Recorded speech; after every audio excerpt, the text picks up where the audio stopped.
एक लंबा वक्त दरकार है, ये बड़े सीरियस और ग्रेव इश्यूज़ हैं जिनको डील करना है। लेकिन एक तरफ रॉयटर्स में जो एक पाकिस्तानी सोर्स के ज़रिए एक रिपोर्ट शाया होती है, उसके मुताबिक ये कहा जा रहा है कि बहुत ही कम वक्त है अमेरिका और ईरान के पास अपनी जो ऑस्टेरिटीज़ हैं, इख्तलाफात हैं, इन्हें ख़त्म करने का। तो इशारा इसी तरफ है कि अगर जल्द ये मामला रिजॉल्व ना हुआ तो एस्केलेशन भी हो सकती है। लेकिन मामलात जो हैं वो वक्त भी बहुत ज़्यादा मांगते हैं, क्योंकि न्यूक्लियर का इशू है, हॉर्मस का इशू है और गल्फ़ की ओवरऑल सिक्योरिटी फ्रेमवर्क का इशू है। तो वाकई जो टाइम है वो तेज़ी से कम होता जा रहा है, और अगर क्विकली एक्ट ना किया ईरान ने या अमेरिका ने तो दोबारा से हम देख सकते हैं रिजम्पशन को जंग की। जी बहुत शुक्रिया मुजम्मिल साहब, आपने इनवाइट किया।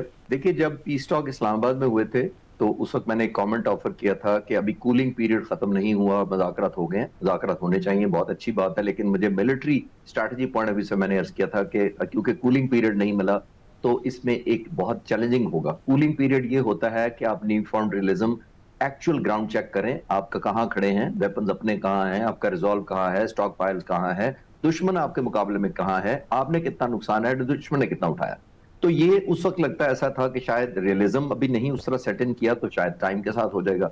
जब एक रियलिज्म उस वक्त, लेकिन कूलिंग पीरियड में अगर ना मुज़ाकरात करें और बहुत ज्यादा स्ट्रेच हो जाए जैसे अभी हो गया है, इतने हफ्ते हो गए हैं सीज फायर को, तो फिर एक रीजुविनेशन का एलिमेंट आ जाता है कि शायद अब हम ये जो स्ट्रेंथ दिखा रहे हैं, अपने स्टॉक पाइल करेंगे, हम हिट बैक करेंगे अगर कोई टारगेट। तो आई थिंक ये दोनों तरफ से होता है, ये कुदरती बात है। मसला तब आ रहा है कि जो वो कहते हैं ना, सबसे ज्यादा कैजुअलिटी होती है या सच्चाई होती है या एक रैशनैलिटी सबसे ज्यादा विक्टिम होती है जब जंग खत्म होती है, यानी एक रैशनैलिटी खत्म हो जाती है सबसे ज्यादा। क्यों? और कहते हैं कि first principle of rationality is when you are in the hole stop digging. मसला यहां पे आ रहा है कि बोथ द पार्टीज और both the sides think that the other side is in the hole. तब आप कहते हैं, तो हर दूसरी पार्टी को शायद कह रहा है कि वो ज्यादा खतरनाक सूरत हाल में। अमेरिका का ख्याल ये है कि ईरान बहुत मजबूर है, और ईरान का ख्याल ये है कि हमने भी न्यू फाउंड रियलिज्म किया है, स्टेट ऑफ हॉर्मस बंद किया हुआ है, सस्टेन किया है, विल टू फाइट हमारी नहीं तोड़ सकते 40 दिन में। आई थिंक दोनों अपने अपनी लीवरेज को कैपिटलाइज करने की कोशिश कर रहे हैं। लेकिन हैविंग सेड दैट, जंग के कोई भी खिलाफ नहीं है, दोनों को फेस सेविंग भी चाहिए, ऑप्टिकली भी चाहिए। लेकिन जैसे मसूद साहब कह रहे थे कि आई एग्री कि इस वक्त प्रेसिडेंट ट्रंप बहुत जाहिर है यूनिपोलर जमाना है, बहुत बड़ी सुपर पावर है, उनको पता है कि मेरे पास बहुत बड़ी माइट है, आज भी सबसे बड़ी नेवी, एयरफोर्स और आर्मी उन्हीं के पास है, इसमें तो कोई शक नहीं है। लेकिन 40 दिन भी बहुत होते हैं एक सुपर पावर के लिए, आम मुल्क नहीं सस्टेन करते। लेकिन थोड़ी सी जो मिसरीड अमेरिका ने की, देखिए जो सर्बिया है उस पर नेटो ने 78 दिन तक बमबारी की थी, और वो ईरान से तकरीबन 4 गुना छोटा मुल्क है। क्या हासिल हुआ था फिर उसके बाद? तो हिस्ट्री में चले जाएं तो इस तरह की एसिमेट्रिक जो वॉरफेयर होता है, जैसे ईरान लड़ रहा है, उसको आप डिजिटल 2x2 और 2x2 और 2x4 नहीं कर सकते।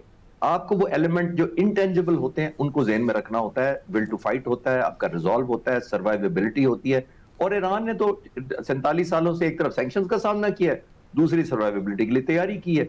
तो वो उसी के काम आ रही। एक आम मुल्क 78 या 40 दिन तो छोड़े, 10 दिन भी शायद बमबारी इतनी मैसिव ना कर सके, और हजारों अटैक हुए तो क्रिपल हो जाती है। खासतौर पर वो मुल्क जिसके तकरीबन 49 लीडर इस दफा शहीद हुए और 37 लीडर उस दफा शहीद हुए, इंक्लूडिंग 19 न्यूक्लियर साइंटिस्ट। तो फिर भी सस्टेन कर लेना, मैं उसको कोई उस सेंस में नहीं गिर रहा कि जंग जारी रहनी चाहिए। लेकिन एट द एंड मेरा ख्याल है मिलिट्री ऑप्शन जितने दिन गुजर रहे हैं वो कर्टेल होती जा रही है। मोर ऑफ ऑप्टिक्स और परसेप्शन और नैरेटिव की जंग होगी कि कौन जीता। लेकिन दुनिया को कोई गरज नहीं इससे कि कौन जीता। इस वक्त दुनिया हॉस्टेज बनी हुई है, इकोनॉमिकली भी ऑब्वियसली, और सिक्योरिटी पॉइंट ऑफ व्यू से हमारा खासतौर पर रीजन।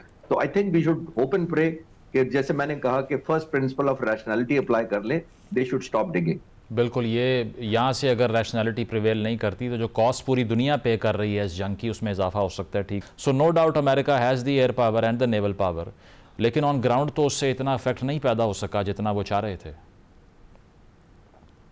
मुजम्मिल साहब, अक्सर मैं अमेरिकन नेवी को ब्लू वाटर नेवी कहता हूं, और ब्लू वाटर नेवी ये है कि जो पिछले ट्रैक रिकॉर्ड है पिछले 5-7 दहाइयों का, जब भी इन्होंने खासतौर पर एयरक्राफ्ट कैरियर अप्लाई किए हैं, तो ये ब्लू वाटर में स्टैंडिंग होती है। और जितने पहले ऑपरेशन हुए हैं, चाहे वो बोस्निया में हुआ है, चाहे कहीं और हुआ है, इराक में भी हुआ है, तो ये प्रोजेक्ट करते हैं फोर्स, हंड्रेड्स ऑफ माइल दूर से अपने जहाजों को भेजते हैं। जाहिर है एयरक्राफ्ट कैरियर सेफ खड़ा रहता है। आज तक ये हुआ नहीं है कि जो विक्टिम मुल्क है, यानी जो टारगेट मुल्क है, उसने उनके एयरक्राफ्ट कैरियर तक कोई रीच दिखाई हो। That number 1।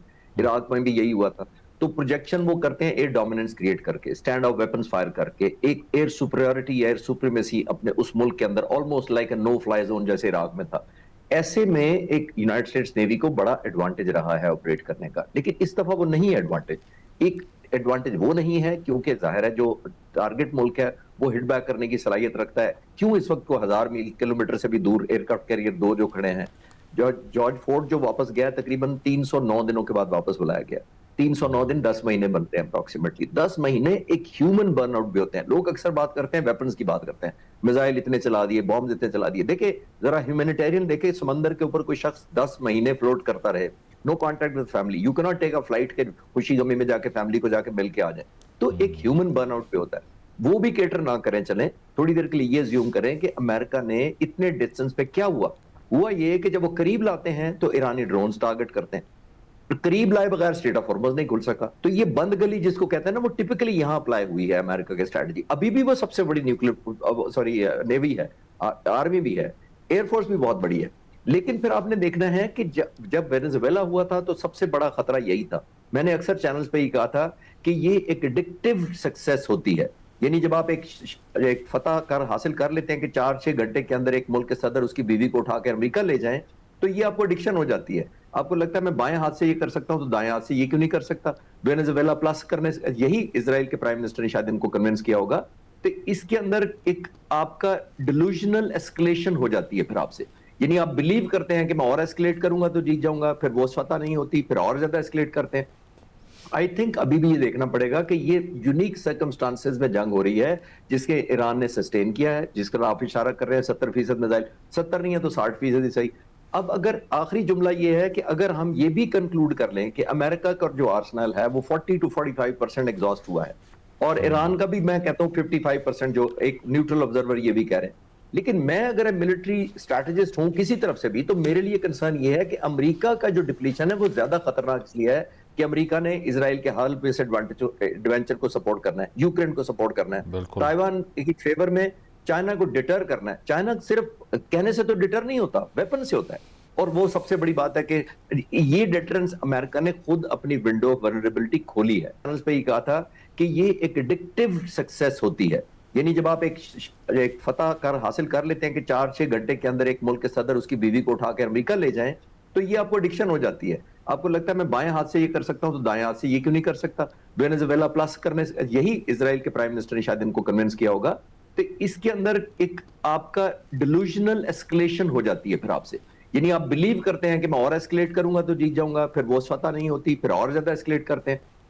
आई थिंक अभी भी ये देखना पड़ेगा कि ये यूनिक सर्कमस्टांसेस में जंग हो रही है जिसके ईरान ने सस्टेन किया है, जिसका आप इशारा कर रहे हैं 70% मिसाइल, 70 नहीं है तो 60% ही सही।